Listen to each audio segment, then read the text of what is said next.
그런데 여전히 정신 못 차리는 국민의힘 지도부, 쌍권 지도부 과연 뭐라고 정신 못 차리는지 한번 영상 잠깐 보시겠습니다.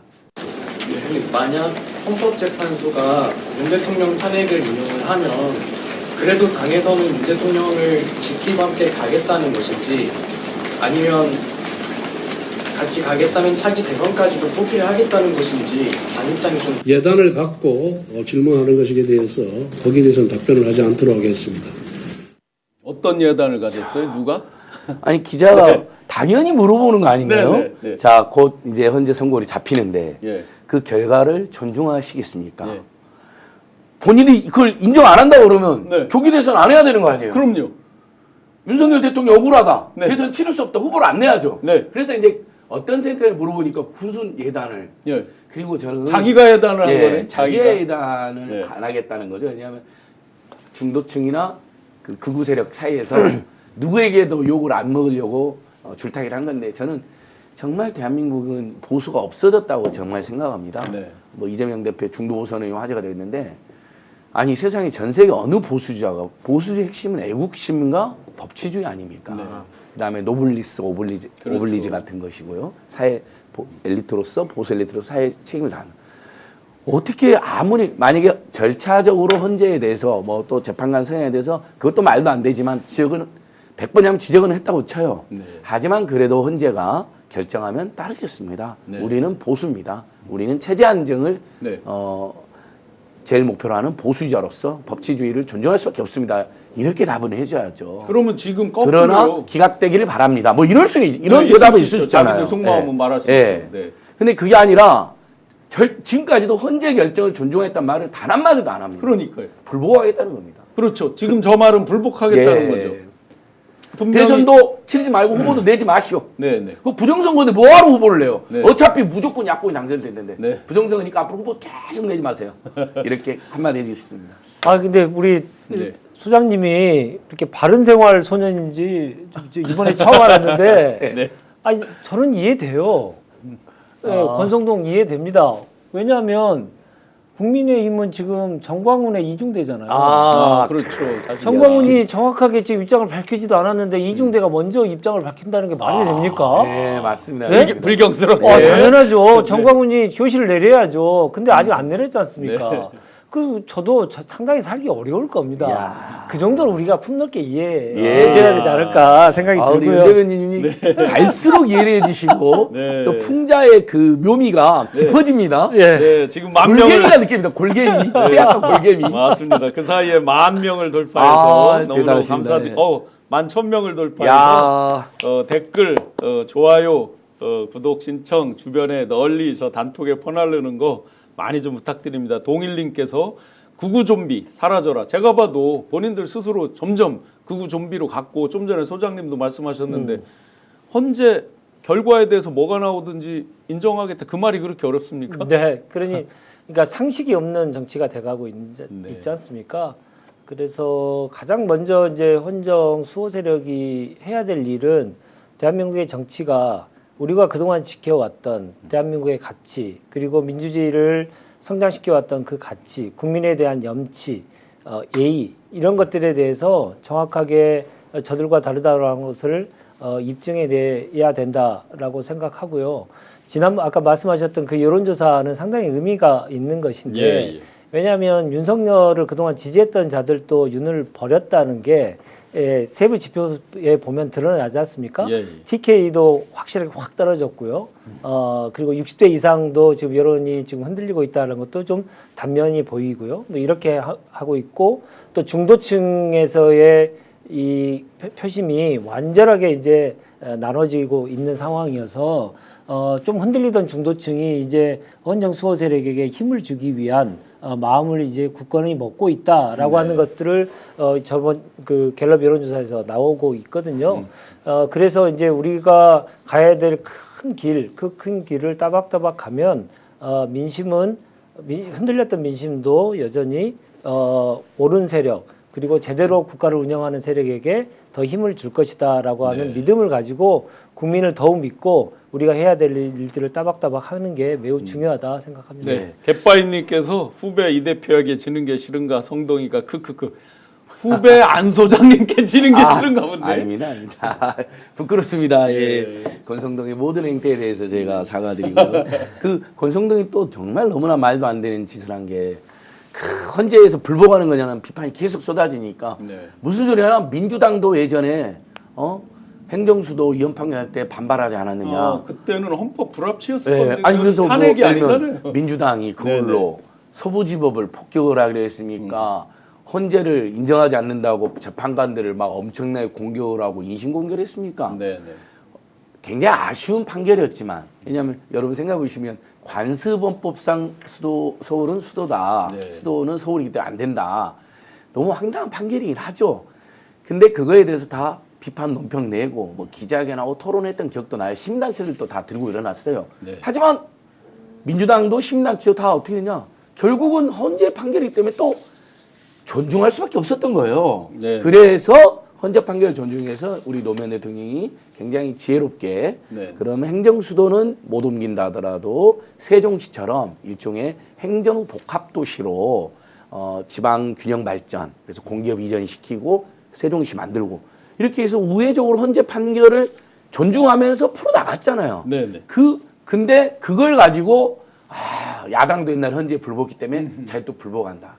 말이 안 되죠. 우리 그때 불복은 불복이 아니라 일종의 판결에 대한 주권자로서 비평을 누구나 할 수 있는 거 판결 비평하고 끝난 겁니다. 그걸 예를 들면 안 되는 거죠. 끊임없는 내로남불. 진짜 정신 나간 사람들이죠. 예. 그러니까 이 점에 대해서는 이제 단어 선택을 잘해야 될 건데 네. 제가 볼 때 불복 반발이냐 불복이냐인 예. 것 같아요. 그러니까 결론에 대해서 비판하고 하는 것들에 대해서는 누구든지 할 수가 있죠. 네. 재판관이 신이 아니기 네. 때문에 그거에 대한 자기의 의견이라든가 비판은 가능하죠. 그거는 불복이 아니고 반발 정도이죠. 그렇죠. 네. 반발과 예. 비평이겠네요. 예. 근데 반발을 넘어서 아예 불지르고 인정 안 하고 하는 불복으로 가겠다라고 하는 것을 미리 지금 예견을 하고 있는 상황이기 때문에 대한민국이 지금 네. 암울한 거 아니겠습니까? 그래서 민주주의의 가장 기본에 대해서 반발이냐 불복이냐 이 논쟁에 대한 이 우리의 입장을 분명하게 하고 그거에 대한 언어 사용도 그래서 반발이냐 불복이냐로 좀 얘기하면 어떨까? 네. 저는 개인적으로 그렇게 생각했습니다. 아유, 많은 잘 국민 들으- 여러분들께서 최근에 이제 길거리 다니다 보면 황당한 그런 문구의 플랜카드들 많이 보실 겁니다. 이재명 대표 뭐 국민의힘에 입당한다고 뭐 이런 식으로 이들은 지금 이 극우도 모자라서 기승전 말만 꺼내면 이재명 아마 더 띄워주느라고 그렇게 하는 건지 모르겠는데 정책적 얘기를 하자고 해도 이재명 싸잡아서 욕만 하고 하다 보니까 급기야 이재명 대표께서 한마디 말씀을 하셨습니다. 영상 한번 보시겠습니다. 그 몇몇 사람들 때문에 10%포인트 깎아주자고. 그럼 1,000억 상속받는 사람 100억 세금 더 깎아주는데 그거 안 해주면 그 기초공제, 일괄공제 못 올려주겠다는 거예요. 이런 행패 아닙니까, 이거는? 이건 당이 아니죠. 그러면서도 이게 서민 운운합니다. 그러면서 이 주장하는 저를 보고 무슨 사기꾼, 뭐 인생을 사기로 살았네 이런 얘기해요. 왜 욕을 합니까? 욕이잖아요. 국민의 삶을 놓고 하는 정책 토론을 하는데 왜 욕을 해요? 이게 집권 여당이 할 짓입니까? 정말 이해가 안 됩니다. 좀 당황을 한 모양이에요. 내란 세력하고 몰려다니다 보니까. 이게 무슨 보수 정당입니까? 이건 보수가 아니죠. 보수는 합리적인 가치와 질서를 지키는 걸 보수라고 해요. 기득권을 지키는 건 수구라고 하죠. 근데 이제 수구를 넘어서서 범죄 집단을 지켜요. 내란 수계를 지킵니다. 이런 건 보수라고 하지 않고 극우라고 하는 거예요. 극우 정당 맞지 않습니까? 예, 동일님께서 내란 세력 처벌해야 반딧불님께서 내란 좀비 왜 욕을 합니까? 정책 얘기를 하자 그러는데. 그러니까 그 겁먹으면 개가 짖잖아요. 그렇죠. 야. 예. 그동안 2년 반 내내 집권당 그리고 집권 세력 자체가 정상이 아니었잖아요. 네. 예, 그래서 그 비판에 대해서 계속 강도가 심해지자 네. 겁먹은 개가 짖듯이 군대 동원해서 총칼로 군대를 동원해서 네. 총칼로 국회 및 국민을 억압하려고 했고 짓기만 한 게 아니라 끈을 끊고 나왔군요. 그렇죠. 국민을 예, 그냥 예. 물으려고 국민을. 그러니까 본인의 이제 불안감이 극대화되는 것이고 그렇죠. 한 번도 집권 이후에 어떻게 해야 될 건지에 대해서 고민 안 했던 자들이 네. 집권 선거에만 이긴 거죠. 그러니까 저기는 집권을 위한 정당이 아니고요, 선거를 위한 정당이에요. 네. 그래서 선거 때 아무 짓이나 다 했잖아요. 네, 명태균 게이트에 보시면 네, 맞아요. 우리가 하지 말아야 된다. 이건 부정선거니 절대 해서는 안 된다고 생각하는 것도 버젓이 하잖아요. 모든 사람들이 우리가 생각하는 저 당의 지도자라는 사람들이 모두가 다 연루가 되어 있는 거잖아요. 그래서 결국은 저들은 선거를 무조건 이기기만 하는 정당, 다음에 국가를 책임지고 국가 운영을 어떻게 하겠다는 생각은 전혀 안 하는 정당, 그 정당에게 다시 국가를 맡긴다? 이건 있을 수가 없는 일이기 때문에 그거에 대한 국민적인 판단들이 이제 정확하게 내려져서 여론조사도 정상화되고 있다. 저는 그렇게 봅니다. 네, 백두산님께서 무서워서 개가 짖는 게 촌철 이루세 우리 대변인님 아주 극찬입니다. 그러니까 예를 들면 상속세 논쟁도 국민의힘이 최소한의 사실 1년에 수백억의 정부 보조금을 국가 보조금을 네, 받는 정당이잖아요. 그러니까 당비로만 운영되는 극우정당이면 저런 망발해도 어쩌겠어요. 네, 네. 그냥 나중에 위원정당 심판 청구당에서 없어지면 좋겠다 하고 우리 국민들 넘어갈 텐데 저는 너무 열받는 게 우리 국민들의 세금이 1년에 수백억이 국민을 가고 있습니다. 네. 국민을 지지하지 않아도 선거 공영제, 정당 공영제 때문에 현대 민주주의, 대민주주의, 정당 민주주의 특질이기 때문에 그러면 최소한 정말 최소한의 품위와 최소한의 선은 지켜야 되는 그렇죠. 것이거든요. 그럼 극우 불법 폭도하고는 선을 그어줘야 되는 것이고 내란 폭력 비상계엄은 잘못됐다고 정확히 해줘야 되는 것입니다. 근데 그 둘 다를 다 지금도 비화하는데 나가서 그럼 최근에 논쟁이 되어 있는 상속세에 대해서 그냥 토론하면 되는 겁니다. 그렇죠. 네. 최고세를 낮추는 게 좋은지 아니면 상속세 면제 구간을 좀 더 높여가지고 서민이나 중산층의 상속세 부담을 낮춰주는 게 현재 우리 사회의 재정이라든지 예산 상황을 봤을 때 좋은지 그 충분히 토론할 수 있는 거잖아요. 네네. 뭐 앞으로 뭐 무제한 토론도 한다고는 하니까 기대는 해보겠지만 근데 왜 그 어쨌든 토론을 제안한 정책 제안한 야당 대표 그게 조국 대표님이 됐든 이재명 대표님이 됐든 무슨 제안만 하면 조롱하고 모욕을 하잖아요. 네네. 그 두 분에 대해서 정말 정치의 기본도 모르는 인간에는 이 자체가 없는 자들이다. 네. 국민 세금 한 푼도 받을 자격이 없는 자들이다 이렇게 봅니다. 극우다 보수다 이거는 상대적 개념이잖아요, 그죠? 자기들이 계속 극우로 갔어요. 네. 그러면 이만큼 이제 영토가 비었어요. 그렇죠. 이 영토를 그들에게 내줄 필요가 뭐 있어요? 이 영토도 저희 거지. 아니 그럼요. 당연히 네. 기회가 있을 때 우리가 다 잠식해서 그만큼 지평을 넓혀놓고 그 지평 안에 들어와 있는 국민들을 더 행복하게 잘 살게 만들면 되는 거잖아요. 맞습니다. 그 흑묘백매론 이야기도 나왔고 중도 보수가 지금 비어 있으니까 합리적 보수 세력을 대변하는 그걸 민주당이 하겠다고 한 건 저는 의미가 있다고 봅니다. 다만 이제 저는 원래 민주당이 지향에 같은 서민 중산층 중심으로 경제 민주화라든지 뭐 복지국가 같은 네네. 중도 진보적 또는 온건 진보적 가치가 있기 때문에 그걸 포기하는 방식에서는 안 된다는 지적은 심사에 하고 있습니다. 네네. 또 민주당 이재명도 그런 지적을 드려야 되고 한편으로는 또 이런 재밌는 그런 비유도 있더라고요. 민주당이 중도나 보수까지 포괄하는 이제 스펙트럼 넓은 정당이 네. 되면 이제 진보나 개혁은 우리 조국혁신당이 더 확실하게 해서 잘 잡겠다. 네, 네. 뭐 그런 것도 굉장히 앞으로 좋습니다. 네. 국민의힘이 극우 세력으로서 없어지거나 아니면 유승민 같은 좀 합리적 보수 세력으로 뭐 일부 남거나 네. 그다음 민주당이 큰 중도 또는 보수까지 대변한 정당으로 남고 우리 진보 개혁에는 우리 조국혁신당 플러스 알파로 3인당도 있고 그러니까요. 네, 네. 그런 것도 한국 정치 지형에서는 좋은 방향 아닐까 네. 이런 기대도 해봅니다. 시청자 여러분께서 정책적인 면을 조금 더 집중해서 봐주시면 우리가 보수다, 뭐 진보다, 뭐 중도 보수다 이런 것들은 상대적 개념이죠. 사랑만 흔들리는 게 아니라 이 진보 보수에 대한 것도 영역이 분명히 이제 바뀌어 가는 거죠. 그런데 구체적으로 발현되는 정책이 무엇이냐를 보면 이제 금방 이해가 되는 거죠. 예를 들어서 우리나라 전체 세수 가운데에서 소득세가 차지하는 게 한 34%가량 됩니다. 그중에서 우리 유리지갑, 근로소득세, 월급에서 떼가는 게 한 22% 정도 됐습니다. 2024년 기준에는 근로소득세와 법인세가 같았어요. 그러니까 18%로 똑같아져 버렸더라고요. 그렇죠. 그러니까 이 근로소득세에 대해서 왜 우리 유리지갑만 이 피해를 보느냐 해서 그런 부분을 지금 건드려주고 있잖아요. 그렇죠. 이재명 네. 대표께서. 그다음에 상속세, 증여세는 합쳐서 가장 높을 때가 4%예요. 보통은 평년 이 어떤 제도 변화가 없는 평소에는요 1% 정도밖에 되지 않아요. 전체적으로. 네. 그런데 그거에 대해서 뭐 중과를 하면서 예를 들어 국내 중소기업을 팔고 외국으로 나가니 많이 이런 것들을 막아보자는 걸 먼저 던지고 있는 거잖아요. 전체 새로운 아젠다를 던지고 있는데 피하고 그런 거에 대해서는 일도 답을 안 하고 기승전 이재명 욕만 하고 있는 거죠. 정책 토론을 하자면 정책 토론을 하면 되는 거지 왜 거기서 사기꾼 얘기가 나오냐 이 얘기인 거죠. 그들은 늘 그랬습니다. 늘 그랬어요. 네. 새삼스럽지 않다는 걸 꼭 예. 말씀드리고 네. 싶습니다. 그러니까 그 이전에 저 문재인 정부에서 어떤 대안을 가지고 얘기 나왔을 때 그냥 막무가내 안 된다라고만 얘기했고 그러면 어떻게 하자라는 합리적인 대안은 없었어요. 네.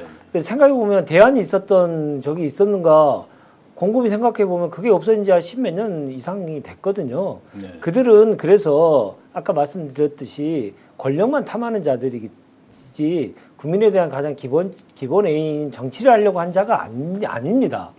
예, 그렇게 그냥 인식하고 우리가 어떻게 하면 잘할 수 있는지를 가지고 계속 토론을 할 수밖에 없는데 그들의 토론의 수준이 너무 낮아서 하기가 어렵다. 그래서 더욱더 더 많은 국민들 중도 보수까지 다 합칠 거고 개혁하고 하려고 하는 그리고 진보 세력들이 다 합쳐서 그들이 완전히 뭐 우리가 가라고 했나요? 그들이 극으로 가버렸지 않습니까? 네. 일부의 그 극우들을 빼고 국민들 전체가 메인스트림이 돼서 국가를 함께 운영하기 위한 진지한 토론을 하는 것이 그게 더 합당한 길이다라고 생각을 하고 그런 차원에서 보면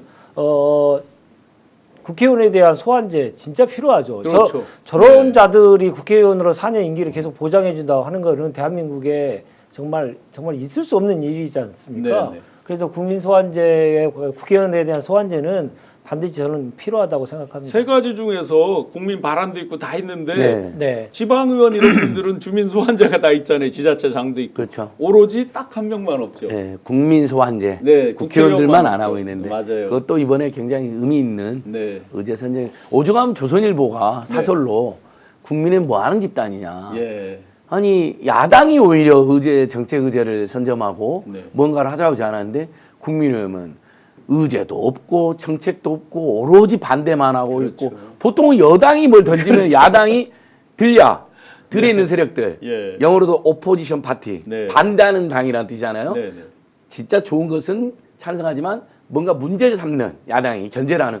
근데 지금은 다 우리 민주당 조국혁신당 등이 의제를 던지면 그냥 국민의힘 나왔고 그냥 방해하고 그냥 계속 반대만 하는. 네. 여당도 아니에요. 여당도 아니에요. 맞아요. 이미 뭐 윤석열 내란 수계 때문에 여당도 아니지만 그동안에도 2년 반 동안 한 번도 여당인 적이 없습니다. 여당이 네. 야당 꼴랑지만 쫓아다니는 2년 반 한 여당은 처음이죠. 그러니까요. 예. 어떤 의제도 없이. 예, 그런 관점에서 보면 지금의 원내 교섭단체가 20석으로 해서 유신시대에 만들어놓은 단체가 지금까지도 유지가 되고 있는데 국민들의 다양한 의견들이 제도권 안에 수렴되기 위한 가장 기본적인 제도적인 틀이 사실은 원내 교섭단체이기 예. 때문에 그거 유신자제를 청산하는 것도 있고요. 다양한 국민들, 그러니까 헌정을 수호하려고 하는 마음을 확실하게 먹은 대한민국 국민들을 더 많이 포섭하고 네. 더 많이 포용하기 위한 교섭단체 완화. 이 문제는 정치개혁 차원에서도 매우 중요하다고 생각하고 네. 조국혁신당이기 때문에 말씀드리는 게 네. 아니고요. 네네. 다양성에 대한 확보 차원에서라도 이건 정치개혁 과제로서 맞습니다. 설정돼야 된다. 좀 그렇게 시민사회 생각합니다. 단체들이 뭐 수십 년 전부터 네, 이 부분은 특정정에 대한 선호를 떠나서 교섭단체는 10석 최소 5석 이상 5석이나 10석 이상이면 네. 교섭단의 지위를 부여해서 국회 운영에 참여할 수 있도록 책임 있게 그래야 이제 그 5석이나 10석의 정당을 응원했던 지지했던 네. 뭐 10% 안팎의 국민들의 목소리로 반영이 되니까 그건 굉장히 합리적인 방향에서 이참에 아무튼간 저는 신속 파면 이후에 네네. 우리가 좀 사회 대개혁이나 국가 좀 대개조 그런 캠페인도 우리 신영환 교수님이랑 저희들도 다 같이 예. 좋은 아젠다를 다 제출해가지고 정치 영역, 경제 영역, 민생 영역에서 하나씩 개선해 나가면 좋을 것 같습니다. 맞습니다. 철만님께서 이런 폭군 윤산군은 당연히 탄핵이 정상이다. 그리고 좀 전에 국민소환제 말씀하신 이후에 국민소환제 댓글에 적극 찬성 의견이 뭐 거의 99.9%인 것 같습니다. 남생희님 국민소환제 찬성의 한 표. 충북 청주의 이광희 의원께서 맨 처음에 이제 발의를 했었죠. 야. 아마 그게 1호 법안으로 아마 대표 발의를 하셨던 걸로 기억이 되는데 국민 소환제에다가 국민 평가제를 하자 금붕원님께서 말씀 주셨습니다. 이렇게 많은 국민들이 직접 민주주의, 참여 민주주의에 꽂힌 국민 소환제까지를 이렇게 민도 높게 생각하고 있다는 거 많은 정치인분들 꼭 생각해 주셔야 되겠습니다. 그런데 여러분들께서 깜짝 놀랄 영상 하나 보시겠습니다. 이재명 대표께서 이렇게 중도 보수 우클릭이라고 이제 우리 하는 것들을 갑자기 예를 들어서 1월, 2월에 지금 갑자기 말을 했느냐? 아닙니다. 한번 작년도 2월 7일 날 영상 하나 보시겠습니다. 그 신용환 우리 청년위원장께서는 좀 독특한, 우리 박근혜 대통령 정부의 청년위원장이었던 거죠. 어쨌든 좀 어쩌면 우리의 폭을 많이 넓혀주실 걸로 각별히 기대하고 있습니다. 깜짝 놀라셨죠? 네. 저는 쑥스럽네요. 기억하고 있습니다. 그때 인재 영입 네, 작년도 되시고, 2월 7일에 예. 저를 영입할 때 영입 전에 이제 그 사전에 저랑 면담하실 때 박근혜 정부에서 경제, 민생 경제, 취업, 일자리 등등 담당하셨죠. 그래서 중도 보수, 예. 민생 경제, 외연 확장 이런 키워드였어요. 이미 작년 2월 7일이니까 벌써 만 1년이 됐잖아요. 그때부터 굉장히 어떤 스펙트럼에 대해서 생각을 하셨다는 거죠. 그래서 어떤 무계획하게 즉흥적으로 누구 마냥 윤석열 마냥 뭐 갑자기 뭐 이렇게 즉흥적으로 술 한잔 먹다 생각나서 뭐 이런 게 아니라는 걸 뭐 제가 제 얘기라서 굉장히 쑥스럽지만 1년 전부터 그렇게 준비를 하고 적극적으로 했다는 걸 시청자 여러분들이 금방 확인할 수 있으셨을 겁니다. 아니 그 우리 조국혁 신당도 이렇게 진보 개혁 진영에 굉장히 그 뭐랄까요 매력적인 분들이 많이 모여 있는데 조국혁 신당에도 보면 합리적 보수라든지 또는 친노 친문에 이제 개를 이어서 어쨌든 민주당보다는 좀 더 우리가 잘했다는 분들이 많이 모여 있어요. 근데 당연히 민주당에도 저는 합리적인 보수 또 경제를 잘하는 양심적 보수들이 더 들어와야 된다고 생각합니다. 네. 그래서 신용환 교수님을 영입하셨구나 당시에도 생각했습니다. 연두초롱님께서 쑥스러우실 것 같아서 제가 예, 신용환 교수를 알아본 이재명 대표님의 해안 해가지고 아이고 네 감사합니다. 대중정당이 당연히 스펙트럼이 넓은 건 너무나 당연한 것이고 그렇게 해야만 합니다. 그러나 그것을 담을 그릇이 그 당에 존재하느냐. 네. 그게 제일 중요하고 그 좋은 그릇을 표현이네. 담기 위한 지도자의 노력이 그래서 끊임없이 이루어져야 되고 그래야만 국민들의 다양한 생각이 제도권 정치에서 발현이 될 수가 있는 것이죠. 근데 그래서 우리가 항상 염두에 둬야 될 것은 다양한 목소리가 있느냐도 중요하고 그 목소리를 담으려고 하는 그릇을 자처하는 지도자의 자세와 태도가 되어 있느냐. 그 점을 계속 국민들이 보시고 판단하셔야 될 문제가 아닌가 싶고요. 조국혁 신당의 입장은 이제 민주당보다 훨씬 더 선명하고 선명한 이 주장들을 함으로써 현재 가지고 있는 그동안 있었던 검찰 독재 정부에서의 이 말도 안 되는 것에 대해서 분명하게 국민들에게 입장을 전달하는 정치 세력이 분명히 필요하고 그리고 진보적 가치를 더 선명하게 얘기하는 정치 세력이 필요하다라고 하는 국민의 선택에 의해서 지금 제3당을 하고 있는 것이거든요. 네. 그래서 그러한 역할들을 조국혁 신당은 계속 해야만 하는 것이 맞습니다. 국민에 대한 도리다라는 말씀을 드리고 네. 시민사회단체들이 조국혁 신당에 대해서 굉장히 많이 응원하는 부분이 예. 이제 조국 대표님이나 윤재한 대변인 같은 분들이 그러니까 우리가 진보적 가치라고 그랬을 땐 추상적이잖아요. 네. 그 구체적인 표현으로 사회권을 강해야 된다는 이야기를 많이 합니다. 그것은 유엔 인권규약도 A 규약, B 규약에 보면 하나는 자유권, 개인의 네. 자유를 중점에 두는 영역이 있고 하나는 사회적 자유, 그러니까 빈곤하지 않을 자유라든지 질병으로부터 이렇게 우리가 치유받을 자유라든지 그래서 사회적인 어떤 평등이나 가치를 많이 부여하는 게 유엔 인권규약에도 들어가 있거든요. A 규약, B 규약으로. 그 부분이 사실 대한민국이 좀 취약했잖아요. 맞습니다. 그것을 뭐 민생이라는 좀 두루뭉술한 개념으로 많이 썼는데 저는 사회권, 네. 사회적으로 우리 함께 더불어 잘 건강히 잘 살고 행복히 사는 나라라는 개념을 잘 이야기해 주셔갖고 그걸 굉장히 질 많이 봤습니다. 우리 안진걸 소장님께서 너무 말씀을 잘해 주셔가지고 아니 저는 이제 공부를 하니까 우리 조국 신당의 네. 민당 정책을 그리고 그래서 저는 시원 교수님 볼 때마다 제발 국민의힘에 계신 분들도 네. 비상계엄을 반대했고 그 다음에 지금 서부지법 폭동을 반대했고 네. 그걸 비호하는 당의 주류하고 정말 선을 그어야겠다면 안에서 김상훈처럼 열심히 싸우나 바뀌어지게 그렇죠. 안 되면 네. 너무 힘들고 안 되면 나오셔서 지금 민주당이나 조국신대 문을 열어서 이렇게 네. 하죠. 내란에 반대하고 비상경에 반대하고 서부지구 폭동에 반대한다면 그리고 정치가 국민의 눈물을 닦아줘야 된다는 DJ의 말에 동의한다면 네. 민주당이든 조국신당이든 들어오시면 됩니다. 네. 새롭게 시작하면 되잖아요. 당원으로서든 또는 어떤 주요 임무를 맡던 저는 그렇게 우리 한국 정치 다시 재구성됐으면 좋겠습니다. 네, 눈물을 닦아줘야 되는데 눈물을 나게 지금 만들고 피 눈물이 있으니까 나고 이제 있습니다. 2시가 되도록 지금 10,000분 이렇게 함께 해주셔서 감사합니다. 여러 가지 아주 좋은 의견들 계속 올려주고 계신데요. 이 시간대 1시 때는 최고 프로그램입니다. 가장 많은 네. 동접을 기록하고 있습니다. 확실히. 네, 너무 감사드립니다.